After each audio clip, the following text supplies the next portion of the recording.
Hidden beneath the suffocating jungles of Mesoamerica, swallowed by centuries of time and encroaching vines, lies the echo of one of the greatest civilizations the world has ever known. They built sprawling metropolises of stone without the use of beasts of burden or metal tools. They tracked the heavens with terrifying precision. They engineered pyramids that scraped the sky and served as portals to the gods. And then the plazas fell silent. The kings vanished. The jungle reclaimed its territory. Who were the Maya? How did they engineer such architectural miracles in an unforgiving landscape? And what really brought their golden age to a halt? The truth is far more complex and fascinating than a simple disappearance, and now we no longer have to just imagine it. Using the power of artificial intelligence, we are going to peel back the jungle canopy and travel back in time. We will reconstruct their towering cities, walk their vibrant streets, and witness the Maya civilization exactly as it stood at the height of its glory. Spanning across modern-day Mexico, Guatemala, Belize, Honduras, and El Salvador, the Maya story begins over 4,000 years ago. But unlike the Romans or the Incas, the Maya were never a single, unified empire. Instead, they were a fierce network of powerful, independent city-states, much like ancient Greece. Bound by a shared culture, religion, and complex writing system, these cities traded, allied, and waged brutal wars against one another for supremacy. Our journey begins in the northern Yucatan, a parched and unforgiving landscape where water was a daily obsession. Step towards the ruins of Labna, and you are immediately confronted by a breathtaking style of architecture known as puke. The builders here abandoned the use of massive, crude stone blocks. Instead, they engineered an advanced concrete core, covering it entirely with meticulously carved limestone veneers. As you look up at the facades, you are looking at tens of thousands of individually carved pieces, fitted together like a massive three-dimensional jigsaw puzzle. These repeating geometric patterns almost always feature the terrifying hooked-nosed masks of Chak, the rain god. It was a beautiful, desperate plea carved in stone, begging the heavens for life-giving water. But the crown jewel of this city is the Labna Gateway. Stand beneath it and you will notice it is not a true arch, but a corbelled vault where overlapping flat stones progressively step inward until they meet at a capstone high above your head. This elegant structure was no simple doorway. It was a ceremonial portal. Passing through the Labna Arch was a deeply psychological experience for the ancient Maya, marking the exact threshold where the chaotic, mundane world of the city ended, and the highly ordered, sacred spaces of the elite and the divine began. But not all Maya cities were built in the dry, scrubby north. To see the empire at its absolute peak, we must journey hundreds of miles south, deep into the suffocating, humid heart of the rainforest. Peel back the dense emerald canopy of the Petén Basin, and you will find yourself standing in the Great Plaza of Tikal. In the 8th century, this was not a quiet grey ruin. It was a bustling, deafening superpower, painted entirely in blinding whites and brilliant blood reds. Look around you. This is an urban core that functioned as a marvel of environmental engineering. The Maya completely terraformed this landscape. They carved massive limestone quarries out of the earth to build their temples, and then ingeniously sealed those empty quarries with plaster, converting them into sophisticated city-wide reservoirs to capture seasonal rain. Without these artificial lakes, the city would have died of thirst in the dry season. Stretching out from this plaza are the Sacbeob, the Great White Roads. These raised causeways, paved with smooth stucco, cut through the jungle like highways, connecting towering temples to sprawling residential districts. Tikal was a metropolis of staggering scale. Walk down these white roads at its zenith, and you would be rubbing shoulders with tens of thousands, perhaps up to 100,000 people, all thriving deep within an environment that modern humans still struggle to inhabit. Yet controlling 100,000 people required more than just grand temples and water. It required a vast, complex bureaucracy. To see where the actual business of the empire took place, we must leave the religious plazas and enter the corridors of power. Step away from the towering, steep-stepped pyramids and approach a very different kind of structure, the Great Palace at Seoul. As you stand before it, the sheer width of the building commands your attention. It is a masterpiece of horizontal design, stretching out across the landscape rather than reaching for the sky. This was the nerve center of a highly stratified society. Walk up its grand, wide staircases to its 3 terraced levels. You are looking at a complex containing over 90 interconnected rooms, supported by thick, round stone columns. This was not a temple for the gods, it was a machine for the elites. Imagine the scent of roasting meats and spicy cacao wafting through these corridors. Picture scribes sitting cross-legged in the shaded porticos, calculating tax records, managing agricultural yields, and recording the tribute exacted from conquered neighbors. The palace at Sail proves that the Maya were not just starry-eyed priests. They were ruthless, highly organized administrators who managed immense wealth. But administration and wealth were always shadowed by the divine. To maintain their power, these rulers had to prove they could speak to the gods, and to speak to the gods they had to build their own mountains. To understand the sheer ambition of Maya builders, we must travel back in time to the pre-classic period, deep into the Mirador Basin. Before the elegant palaces of Sail or the steep towers of Tikal, the Maya dealt in brute force and unimaginable volume. Stand at the base of the La Danta complex at El Mirador. You are looking at one of the largest pyramids in the world by total volume, dwarfing even the Great Pyramid of Giza in its massive footprint. La Danta is a triadic pyramid. As you climb the exhausting central staircase, you realize this is not one building, but an entire artificial mountain supporting 3 distinct peaks, one colossal central structure flanked by 2 smaller inward-facing temples, all resting on a single mammoth platform. This layout wasn't just an aesthetic choice. As you stand on the summit looking out over the endless jungle canopy, you are standing on a physical recreation of Maya creation mythology. The 3 temples represent the 3 sacred hearthstones laid down by the gods at the beginning of time. By building La Danta, the ancient kings were physically anchoring the cosmos to the earth, proving to their people that they held the universe together. But over the centuries, this obsession with cosmic alignment evolved from brute size into terrifying mathematical precision. Travel forward in time to the post-classic city of Chichen Itza and stand before El Castillo, the temple of Kukulkan. At first glance, it is a perfectly symmetrical, beautiful pyramid.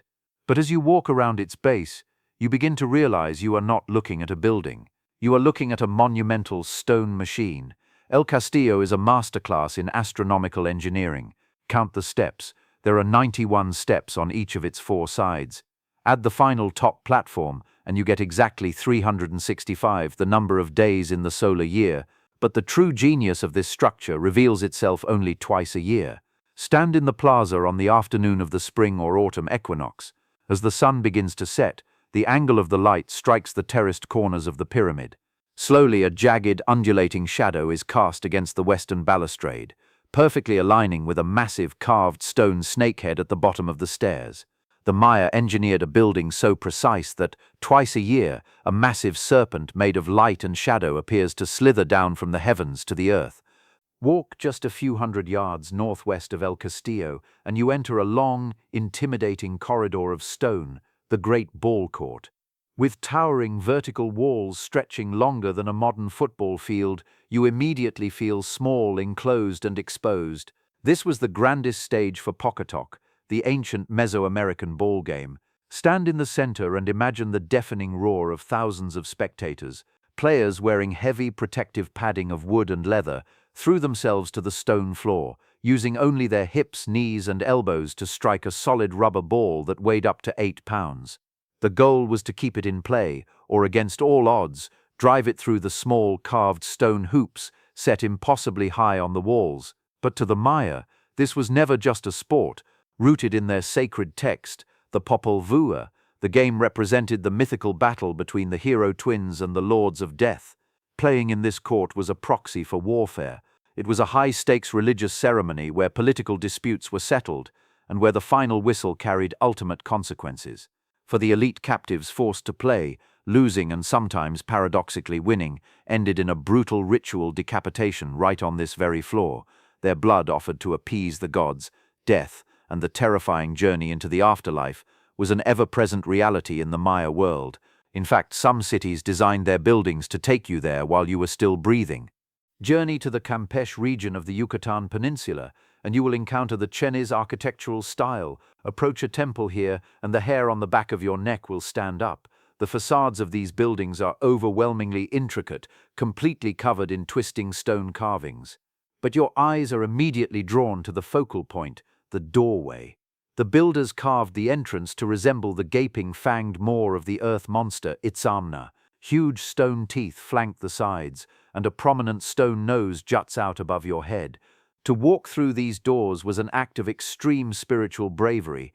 You were not merely entering a room, you were being swallowed. Symbolically, stepping over that threshold meant leaving the world of the living and stepping straight into Xibalba, the dreaded, terrifying Maya underworld. These temples bridged the terrifying gap between the living and the dead, a daily reminder of the chaotic forces that lurked just beneath the earth. But away from the terrifying stone gods, the blood-soaked ball courts and the looming pyramids, who actually kept this civilization running. To find out, we must step away from the monuments and into the vibrant, beating heart of the city. Leave the central plazas behind. As you walk into the residential districts, the grey and white stone gives way to a riot of color. The Maya world was vibrant. Step into an average family compound. You are standing on a raised stone platform designed to keep the home dry during the torrential rainy season. The houses here are made of woven wattle and daub walls, topped with steeply pitched thatched roofs that smell of dried palm and wood smoke.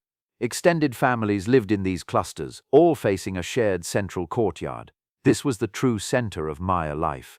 Here women ground maize on stone methods, craftsmen chipped away at obsidian blades, and children played, and beneath their feet, carefully buried under the plaster floors of the house, lay the bones of their revered ancestors, keeping their lineage physically present in their daily lives. But this vibrant life required fuel. Walk to the edge of the city, and the jungle opens up into the milpa. This was their ingenious agricultural system. The Maya were master farmers who conquered a remarkably challenging environment. Here they planted the three sisters, maize, beans, and squash, growing together in a perfectly balanced symbiotic harmony. Maize was so sacred, they believed the gods literally sculpted the first humans from its dough.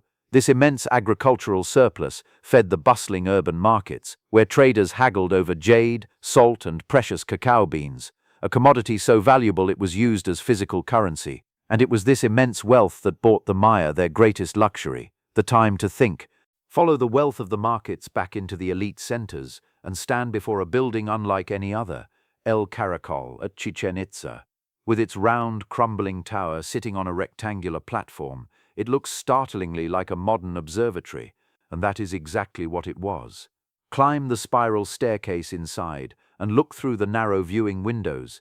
These were perfectly aligned to track the northernmost and southernmost trajectories of Venus.